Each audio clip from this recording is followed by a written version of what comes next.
Hey everybody, hope you're doing pretty well today. So we're going to be going over Sparkswap again. I'm going to be giving you an update on the coin, how it's been doing, and the site. Again, this is DeFi on Pulse Chain, and it's pretty exciting. So let's get into it, and let me show you the big thing you need to be aware of if you're not on Pulse Chain. They are building a bridge. This bridge will be from Binance Smart Chain, as Sparkswap is built by the EMP team, and they are on Binance Smart Chain. They have a big rebrand to their own project coming called Binance.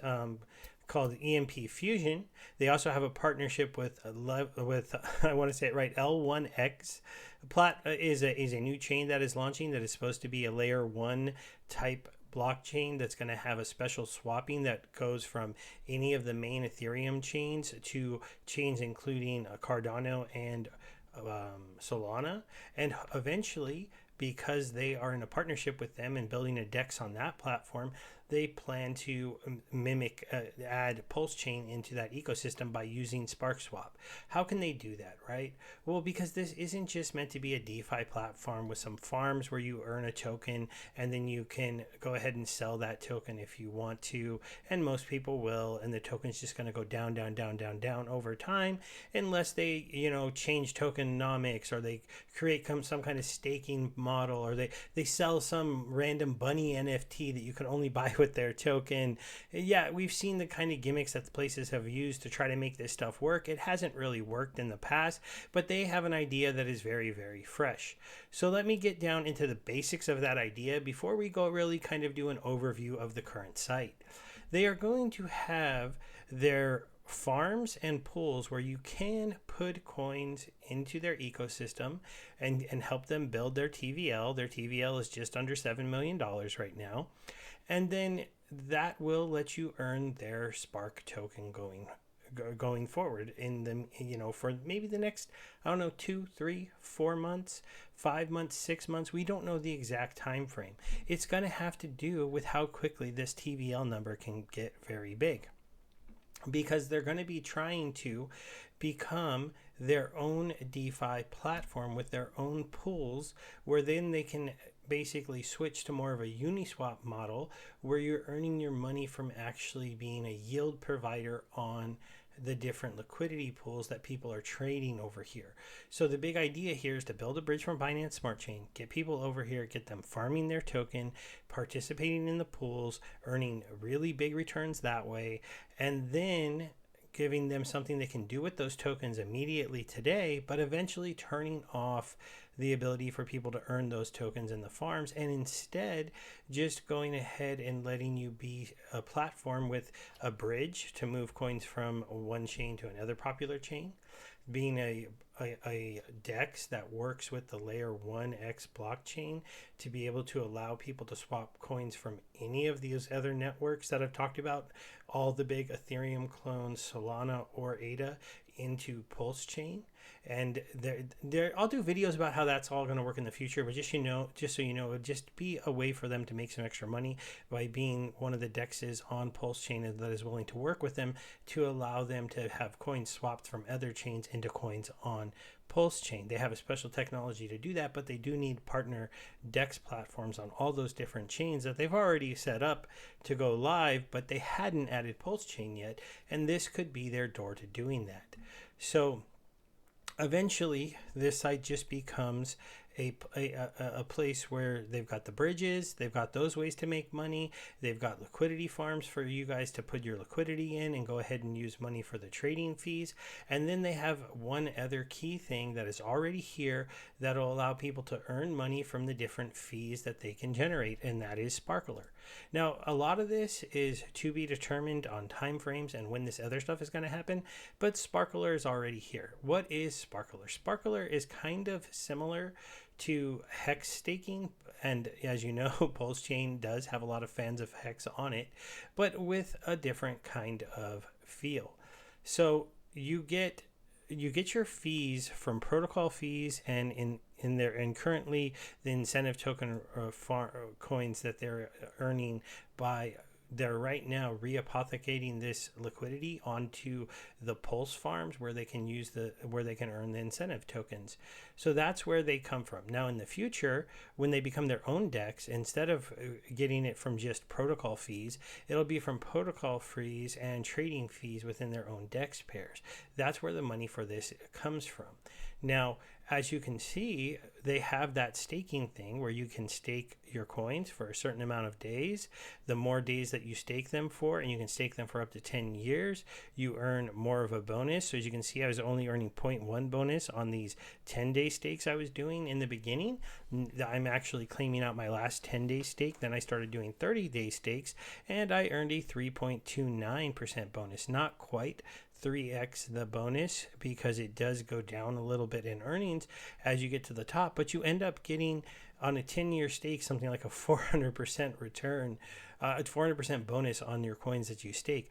They have kind of a special club if you go ahead and decide to do that 10-year stake, which I haven't done yet because I'm using a different strategy, which I'll outline for you in a minute, just to build it up, because I'm not a whale yet. I'm trying to earn more of these tokens and then eventually do those stakes when I have a little bit of a bigger amount to stake for that longer period of time. Because the idea with those tokens, you're like, why would you stake something for 10 years? This platform might not be there for 10 years. It's because you can come here and harvest your rewards forever, and you can see I earned 26 LP tokens here, 18 here, 11, 8. They're all going on here. And if you just had a whole bunch of big stakes, you would just come back, harvest your liquidity token, and it creates a special kind of, theoretical infinite way for you to make money without actually hurting the protocol. It's kind of an interesting way that you can do this. Now, honestly, not everyone's going to do it this way, and some people are still going to sell the Spark token, so you're going to see it go down even in the future when people decide to exit the protocol and stuff like that. But the idea here, and I'll show you an example, is I'm going to end this stake here. I'm going to get a little bit of this LP token. Now, I didn't stake enough to really make this a great idea, but hey, I earned 27 cents. The transaction there cost me 8 cents. Yes, it was somewhat profitable, but this is also why I decided to start staking for longer, to make it a little bit easier. Now, we're going to wait for that one to go through, and then I'm going to get those LP tokens from that, and then we're going to go ahead and see now that my LP tokens here went a little bit down, but my actual Spark, I now have those 5 tokens back, so I can restake them, right, and start earning more LP.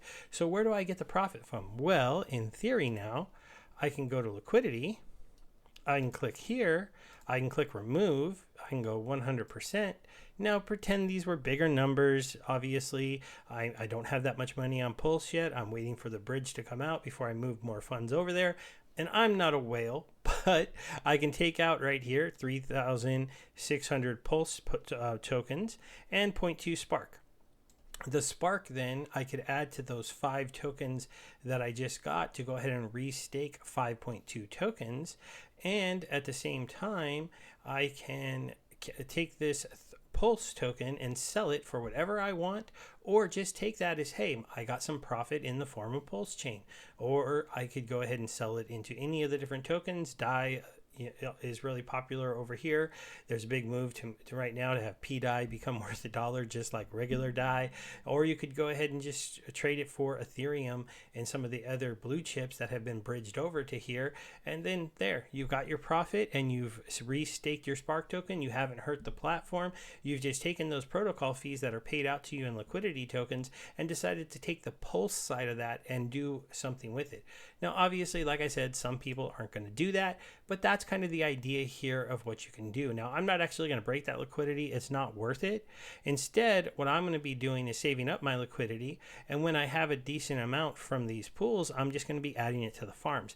Because like I said, the farms right now are a very unique opportunity to earn the Spark token while they're trying to build up their liquidity. Now, once the bridge becomes active, we could see the liquidity start to get into this a lot quicker, because a lot of the people inside the EMP project are on BSC because that is their home chain. And so those those users are going to be looking to move funds over, and there's going to be some integration into the EMP site, including possibly the EMP token being featured over here as a special partner pool. And then that would cause a lot of those big EMP holders over there to move their tokens over here to get into these very high APRs. Now, these probably aren't the craziest APRs you've ever seen in the out there, but they aren't on the most speculative tokens in the world either. I mean, this is DAI Impulse, this is Hex Impulse, this is DAI in USDC, and this is Pulse X and Pulse. So if you're over here, the reason why they're doing these 3 pools, and they're actually going to be adding some more, is because in all of these pools, they're able to earn the incentive token. They're swapping the incentive token that they earn into buybacks on the Pulse token, and to support their treasury, but that's what's allowing them to pay these extra high percentages. So you could be staking these same assets over there on the Pulse X platform, but instead, if you come stake it over here, you earn a much higher percentage than you would over there. Of course, then you're not earning incentive token, you're earning Spark token instead. So you'll have to decide if you think that's a good idea or not. They do have one that's pretty crazy here at 800%, but this is obviously the most dangerous. It's Spark and PLS, and we all know a farm token is going to have some volatility. What kind of volatility? Well, let's look. When I did my first video, we were at about 80 cents. I think we were like right around here when I did that. No, that was 90 cents. So 80 cents, like maybe here-ish when I did my video 10 days ago. We went on a nice bump up here to all the way up to $1.60. We came down, hit 67 cents, went back up to $1.17, down to $1.21. Then they did tell us about this in an AMA today. We had a whale exit the platform. You know, those guys who get in early, you can farm quite a lot, but he's out. He's completely out. He put us all the way down to 38 cents selling his tokens. And then since then, they've done a few more AMAs. They've explained more of what they're going to be doing with our project, and we've climbed back up to 67 cents. So if we get back into the ecosystem, one of the things that wasn't here last time was they now have pools. This is for single staking. Now you do have to make sure that you check on these pools. I haven't checked on them fully, but all you have to do is hit the details here, and you're going to see they have deposit and withdrawal fees on all of these pools. So you can't just come in here and flash deposit and earn money. You are going to have to wait a little while to earn at least an 8% return in the Spark token before you withdraw your stuff if you want to break even on your deposits. That's something that I want to make sure you're aware of, not only here, but if you go over here to their farms, you want to look at the details on these too. There's a 2% fee on this one. There is a 2% fee on this one. There's also on this one a 2% fee and this one a 2% fee. Why are they doing that on their farms? Because when they need to make sure that they have ways to support their Spark token through Sparkler. These are the protocol fees that help support Sparkler. So right now they're getting them from the farms. In the future, when they no longer have farms, they get them from the liquidity pairs and the trading that is happening on the DEX, along with the bridged assets from Binance Smart Chain and any bridging volume that they get from being a member of the Layer 1X protocol. I can't guarantee you all of that is going to happen, but that is the vision of the future for this project. The idea now for me, this is kind of my strategy of what I'm doing. I started off, I got in here relatively early. I took some profit in the very beginning, just a little bit. I put it into Pulse. It was more to give me a nice little bag of tokens for paying gas and transaction for a little while and give me a little bit of extra money. After that, I'm going to be basically doing 30-day stakes for the foreseeable future. I'm trying to come every day, but sometimes I come every other day. I did do one little buy of 10 Spark tokens here. I bought these when they were at about 90 cents. So sure, they're down a little bit, but they've already earned me this 19 cents over here, and I did not sell them. I just staked them. I'm going to get them back. But the idea here is to grow my staking numbers.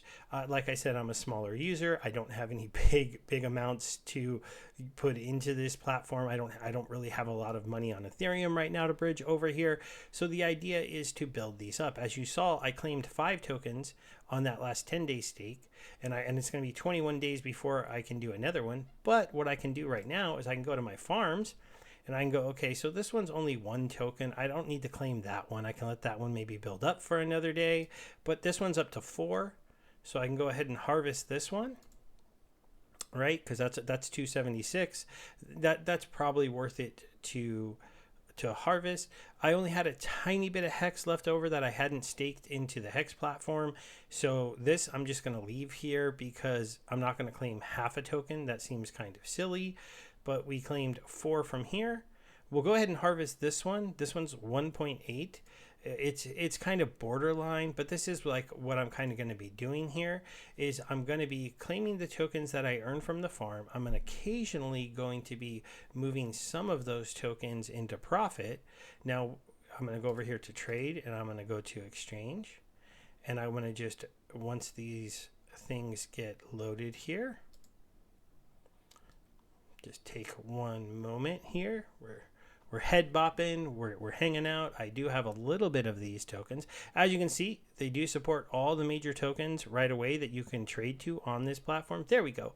So you can see right here, I have about $1.40 in DAI and USDC, and then I have a little bit of hex here.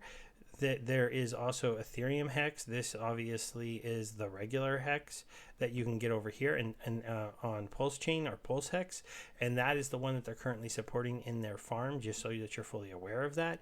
And then I've got the 10.9 Spark, and so what I'm going to do here is I'm going to go ahead, looking at this, I already have $3 that I could throw into that other liquidity pool here, but that's like, it's not quite enough. So I'm going to take Spark. I'm going to take a little bit of profit into USDC. We're going to sell just probably 2 of the tokens, right? So we're going to go ahead and swap those into USDC.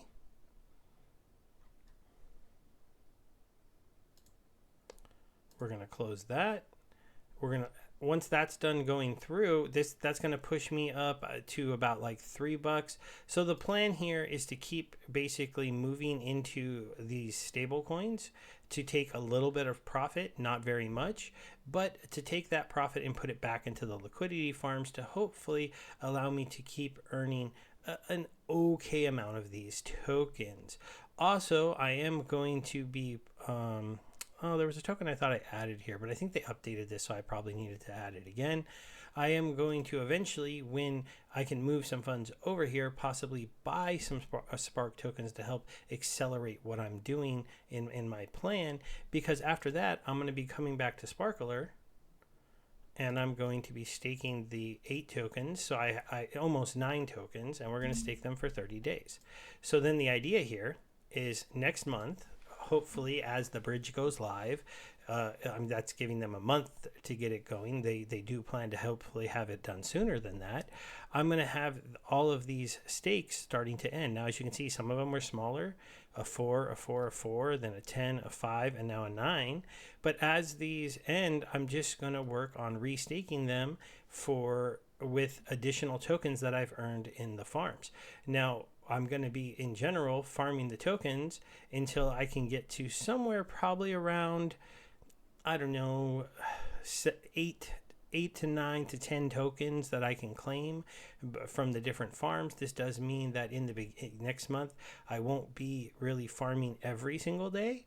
But what I will end up doing as soon as I can get that, as soon as that bridge opens up, is bringing some more money over here, and then I'll be using maybe some of my funds to go ahead and fill in this strategy. So eventually I would have a 30-day laddering to basically claim, where every single day I claim some Spark token, pull in some LP tokens, and then I'm able to go ahead and decide what to do with the LP tokens while restarting my Spark claims. Each time they should get bigger, and then when these numbers get a little bit higher, depending on the value of the token and what's going on in the ecosystem, eventually I will do longer claim longer stakes. Also, when I bring extra money over here, I might do a buy and like a 10-year stake of the token just to support the ecosystem and have that. I know I did a 5-year stake on Hex and a 1-year stake on Hex when I got into Hex, and that 1 year is finally coming up to harvest in I think about 15 days, and so I'm going to be able to claim that out and then bring that over and stake it onto this platform probably, instead of going back into Hex. Or maybe I'll do a half and half or something. I'll take half of it and restake it for another year on Hex, and then I'll take the other half over here and come into this liquidity pool if it's still here. So guys, I hope you like that. One other thing to mention here, they do now have a docs link if you want to go over their white paper and get a little bit more information. They do have an audit. They did explain the audit and the risks that were found. They did fix the 2 of the 3 major things that were found in the audit. The one other thing that is here that they didn't fix, which was kind of interesting, and isn't the biggest flaw in the world, but I'll explain it to you just so you are aware, that right now they have this front end here where you can harvest your coins just fine, but within their contract, and everybody knows that like if this front end were to go down, you can go to the contract and you can do a harvest transaction on the contract. But they have 2 kinds of harvest functions built into their contract. One of them is called an emergency with harvest or withdrawal to pull your stuff out, and they don't really have a button for that because it's not meant to be used on the front end, but it can be used on the back end of the contract. And if I'm wrong on that, somebody correct me if you know it a little bit better. But basically what would happen if I did a emergency withdrawal of these tokens, their issue isn't that I would lose these tokens, it's that I would lose this spark. So because I did an emergency withdrawal, it would not actually pay this spark out to me. Whereas if I do a regular withdrawal, or I'm just have this front end and do my harvest first and then do a withdrawal to be safe, there isn't any kind of issue. But from what I understand, it's not the normal withdrawal. It's not this withdrawal. It's another contract function that can be called to do a emergency withdrawal that is actually meant to be used more on the back end by people who would rather interact with contracts if they're trying to force it through. But when you do that, you forfeit what you have in here. So that's what I understand from what they've explained to us, and hopefully this was informative for you guys and you think about joining the site. Thanks. Bye.